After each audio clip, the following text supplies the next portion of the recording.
अच्छा। Hello viewers, स्वागत है मेरा YouTube channel Junaid study centre में आप लोगों का। और मैं आप लोगों के लिए आज फिर एक नया वीडियो लेकर के आया हूँ। लेकिन आज के वीडियो में आप लोगों को एक प्रश्न करके शुरुआत करूँगा वीडियो का। ये एक मेरा प्रश्न है, तो उससे आपको समझ में आ जाएगा कि मेरा वीडियो किस विषय पर बनने वाला है, कौन सा विषय है मेरा आज का। तो ये एक लेते हैं, एक संख्या 4 है, कॉमा 0.8 है, कॉमा 0.16, ये तीन संख्याएँ हैं। और आपको ज्ञात करना है कि इसका एलसीएम क्या होगा और इसका एचसीएफ क्या होगा। जी हाँ दोस्तों, तो आज का ये मेरा वीडियो एलसीएम और एचसीएफ से ही संबंधित है। पूर्व के वीडियो भी कई वीडियो मेरे एलसीएम और एचसीएफ से संबंधित है, जिसको आपने देखा होगा ज़रूर। तो मैंने चाहा कि आपको बता दूं कि ये एलसीएम और एचसीएफ से संबंधित है, लेकिन वो वीडियो मैंने जो बताया था, अब आजकल के प्रतियोगी परीक्षाओं में जनरली क्वेश्चन तो चैप्टर तो वही रहते हैं, टॉपिक वही रहता है, लेकिन उसको थोड़ा सा टेढ़ा कर दिया जाता है, थोड़ा सा उसमें कॉम्प्लिकेट कर दिया जाता है। तो मैंने भी वही कॉम्प्लिकेट किया है कि आप 4, 8 और 16 का तो एलसीएम और एचसीएफ आसानी से निकाल लेंगे और बता देंगे 4, 8 और 16 का एलसीएम और एचसीएफ कितना होता है। लेकिन यहाँ पर ये पॉइंट में दशमलव में 4 है, 0.8 है और 16 है। तो इसका हम लोग कैसे एलसीएम निकालेंगे, इसका एलसीएम ज्ञात कैसे करेंगे। तो इस तरह का क्वेश्चन अगर पूछ दिया जाता है एलसीएम, जिसमें दशमलव का प्रयोग किया जाता है और पॉइंट का प्रयोग रहता है, तो एलसीएम और एचसीएफ करने में थोड़ा सा हमको लगता है कि ये कैसे ज्ञात होगा, पता नहीं, क्या मालूम। तो यहाँ पर हम लोग को दिक्कत हो सकती है, या फिर इसमें जो सो ये हमारे लिए जो क्या होता है, प्रॉब्लम हो सकता है इसमें, फिर हो सकता है कि हमको ये क्वेश्चन छोड़ देना पड़े। तो लेकिन एलसीएम और एचसीएफ जैसा आसान चैप्टर जो है, इससे अगर क्वेश्चन पूछेगा प्रतियोगी परीक्षा में, तो उसमें कॉम्प्लिकेट होगा ही थोड़ा सा, तो सीधा सीधा पूछेगा ही नहीं। मैंने तो आप लोगों को पहले संपूर्ण संख्या का, पूर्ण संख्या का, जैसे 4, 8 और 16 का कैसे एलसीएम और एचसीएफ ज्ञात करते हैं, इसके बारे में भी बताया मैंने। उसके बाद आप लोगों को जो है भिन्न संख्या के बारे में, भिन्नात्मक संख्या के बारे में, कि उसका भिन्न का कोई भी संख्या के भिन्न के रूप में अगर हो, जैसे मान लेते हैं 1/4 है, 2 या 3 मान लेते हैं कि 1/4 है, 3/5 है ये, और फिर 2/7 वगैरह इस टाइप से अगर है, तो इस टाइप से अगर वो भिन्न के रूप में दिया हुआ अगर हो, तो उसका एलसीएम और एचसीएफ कैसे ज्ञात करते हैं, ये शुरू के वीडियो में बताया पहले। तो आज मैं चाहता हूँ कि आपको जो है सो दशमलव वाले संख्या के बारे में बताऊँ। ये चूँकि हो सकता है कि हमारा ये वीडियो बिल्कुल नया टाइप का होगा, हो सकता है आप इस टाइप के क्वेश्चन कहीं नहीं देखे होंगे, या फिर अगर देखे भी होंगे। तो चलिए मैं आपको बताता हूँ कि इस क्वेश्चन का हल हम कैसे करेंगे, ये अगर दशमलव में दिया हुआ है तो इसको सबसे पहले हम लोग क्या करते हैं कि हम देखते हैं कि दशमलव हटाने के लिए यहाँ पर इसको हम लिख लेंगे ऐसे करके, 4 है पहले लिख लेंगे यहाँ पर, तो ये 0.8 लिख लेंगे, फिर 0.16 लिख लेंगे। तो यहाँ पर देखिए इसमें को क्या करना है, सबसे पहले हम ऐसे करेंगे कि दशमलव को हटा देंगे, ताकि दशमलव इस ऐसा संख्या से गुना करें कि दशमलव हर सबसे हट जाए, एक भी दशमलव नहीं। तो यहाँ दशमलव के बाद 2 अंक है, इसलिए हमको इसको 1 पर 2 जीरो यानी कि 100 से गुना करना पड़ेगा। दशमलव के बाद 2 अंक, इसलिए इसको 100 से गुना करना पड़ेगा। जब हम इसको 100 से गुना करेंगे तो इसमें क्या हो जाएगा, ये मेरा जो है दशमलव हट जाएगा। तो ये ऐसे कर सकते हैं, ये इस टाइप से इतना प्राप्त होगा। 2 अंक के बाद दशमलव, तो ये यहाँ पर ये इस टाइप से दशमलव बैठा देंगे, तो ये 16.00 यानी कि 16, ये 16 प्राप्त होता है। उसी तरह से इसको भी जब हम सभी संख्या को उतना ही से गुना करेंगे, 100 से इतने इसको भी गुना करेंगे, तो ये मेरा हो जाएगा 800। और यहाँ पर चूँकि 1 अंक के बाद दशमलव, तो यहाँ पर 1 अंक के बाद दशमलव बता देती हो गया 80। और इसको भी हम गुना करेंगे यहाँ पर, तो इसको भी 100 से गुना करना पड़ेगा, चूँकि सबको हम 100 से गुना कर रहे हैं, तो ये हो जाएगा मेरा 400। अब यहाँ पर जो संख्या प्राप्त हुआ हमको, ये संख्या जो प्राप्त हुई है यानी कि 400 हुआ, ये 80 है, ये 16 है। तो इसको 400 और फिर 80 और फिर 16 का हम एलसीएम ज्ञात करेंगे। तो 2 दूनी 4, तो 2 से 4 0, 2 से 16, फिर ये 2 से 2 का 2 डबल 0, फिर 2 दूनी 4 1 0, 2 से 8, फिर यहाँ पर 2 से इसको ज्ञात करेंगे, 2 5 10 0, 2 का 2 0, 2 दूनी 4, फिर इसको 2 से 2 25 बार में जाएगा, 25 दूनी 50, फिर 2 5 10, 2 1 2, और फिर 2 से नहीं, अब 5 से देना पड़ेगा, 5 से देंगे तो 25 भी जाएगा और 5 भी, तो 5 5 25 और 1, यहाँ पर ये 1। अब एलसीएम इसको लिखेंगे हम लोग, तो एलसीएम कैसे हो जाएगा, 1 2 3 4 तो 2 है ये, और ये गुना 5 गुना 5, तो इस टाइप से एलसीएम इसका ज्ञात करते हैं। तो मेरा हो जाता है ये हो जाएगा मेरा 400। एलसीएम ये प्राप्त हुआ 400। अब एलसीएम 400 प्राप्त हो गया तो हमको इसका एलसीएम निकालना है 4,0.8, 0.16 का एलसीएम चूँकि हम यहाँ पर गुना किए थे इसको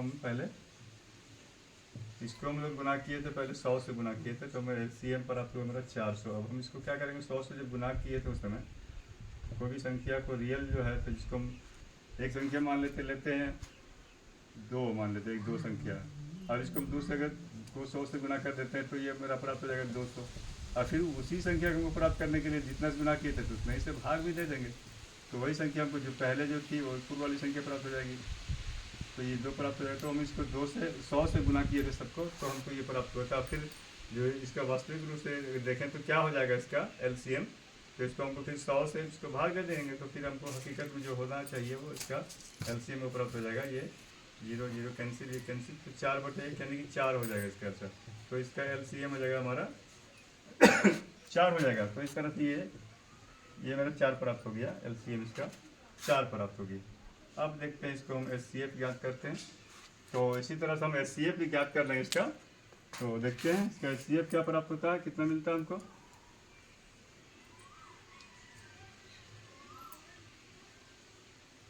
चलिए देखते हैं। तो यहाँ पर हम पहले लेते हैं ये 16 है और 80 है और फिर ये 400। तो सबसे बड़ी संख्या को ही पहले लेते हैं। 400 को हम भाग देते हैं, भाग विधि से मासा ज्ञात करेंगे 80 से।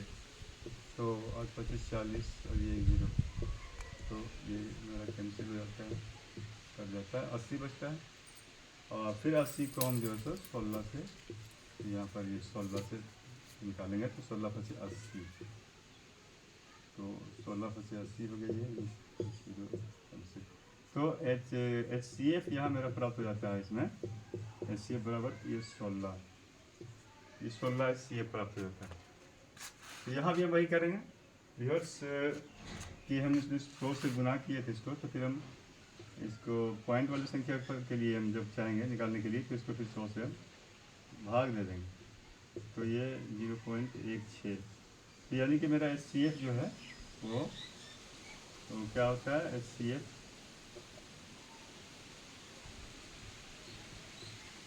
एफ जो है मेरा वो 0.16 ये प्राप्त हो जाता है। तो इस तरह से अगर दिया हुआ हो तो कितनी भी संख्या दी हुई हो तो उसको हम क्या करेंगे, पहले देखेंगे कि इसको हमको बराबर कर देना। ये सभी संख्या को जो है सो दशमलव हटा देना, सभी संख्याओं से दशमलव हटा देना। जैसे मान लेते हैं यहाँ पर एक और संख्या अगर दे दिया यार 0.02 और ये 4 मान लेते हैं। तो इस स्थिति में हम क्या करते हैं व्यूअर्स, तो इस स्थिति में हम क्या करते हैं कि देखते हैं जिस संख्या में सबसे अधिक अंक के बाद दशमलव है उसको दशमलव की संख्या को काउंट करेंगे, कितने अंक के बाद दशमलव, इसमें 1 अंक के बाद, इसमें 2 अंक के बाद और इसमें 3 अंक के बाद। तो 3 अंक के बाद है तो हम 1 पर 3 जीरो यानी सभी संख्याओं को 1 पर 3 जीरो यानी 1000 से सभी संख्या को गुना कर देंगे।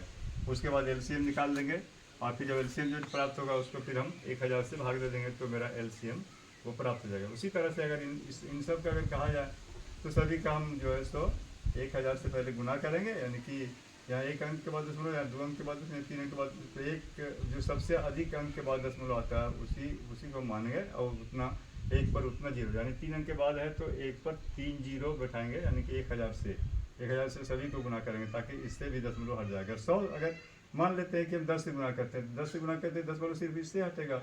अगर मान लेते हैं कि हम 100 से गुना करते हैं तो दशमलव इससे और इससे हटेगा, इससे नहीं हटेगा, इसमें ये 2.4 प्राप्त हो जाएगा। तो इसलिए क्या करते हैं कि जिसमें सबसे अधिक अंक के बाद दशमलव तो उसी संख्या को हम जो है सो चाहते हैं कि उस संख्या को हम पूर्ण संख्या बना लें, दशमलव हटा दें। तो पूर्ण संख्या बनाने के लिए जितने अंक के बाद दशमलव है उसको हम तो 1 पर उतना जीरो बैठा करके गुना करना पड़ता है, यानी कि 3 अंक के बाद है तो इसको 1 पर 3 जीरो से गुना करके इसको हम पूर्ण संख्या बना सकते हैं। तो इस तरह से हम इसको पहले पूर्ण संख्या बनाएंगे, फिर उसका एलसीएम और एचसीएफ ज्ञात करेंगे। एलसीएम ज्ञात करने के बाद जितना से गुना किए थे, जिस संख्या से उसको गुना किए थे शुरू में 1000 से या 100 से या 10 से या फिर 10,000 से, तो उससे फिर उतना से बाद में इसको फिर हम क्या करेंगे, इसको विभाजित कर देंगे, भाग दे देंगे। तो भाग दे देंगे तो जो होगा प्राप्त होगा वही हमारा एलसीएम होगा। और एचसीएफ के मामले में भी उसी तरह से करेंगे। सबसे पहले जो है सो दशमलव हटा करके HCF ज्ञात कर लेंगे। HCF ज्ञात करने के बाद जो हमारा HCF प्राप्त होता है, तो जितना से गुना किए थे पहले संख्या को पूर्ण संख्या बनाने के लिए, तो उसी संख्या से फिर लास्ट में जो HCF प्राप्त होता है उसको हम भाग दे देंगे उसी संख्या को। ये प्रकार से हम लोग जो है सो आसानी से दशमलव के जो है सो दशमलव वाली संख्याओं का LCM और HCF ज्ञात कर सकते हैं। उम्मीद है कि व्यूअर्स आप लोग को ये जो है सो मेरा वीडियो अच्छा लगा होगा, और अच्छा लगे तो आप लाइक शेयर करें ज़रूर और कमेंट करें और सब्सक्राइब भी कर दें। और ये आप हमें कमेंट करके बताएं कि 4 0.8 0.16 0.024 का जो है ये इसका LCM और HCF क्या होगा। उसी तरह से आप लोग जो है सो को कुछ एक और दे देता हूँ मैं प्रश्न, ये आप कमेंट करके बताएंगे। उम्मीद है कि आप कमेंट करेंगे, कमेंट ज़रूर करें आपको, या कमेंट करने से क्या होता है कि अगर कोई दिक्कत हो तो फिर हम आपको बता सकते हैं बाद में फिर, या फिर कमेंट करके क्या परेशानी हो आप हमको पूछ सकते हैं।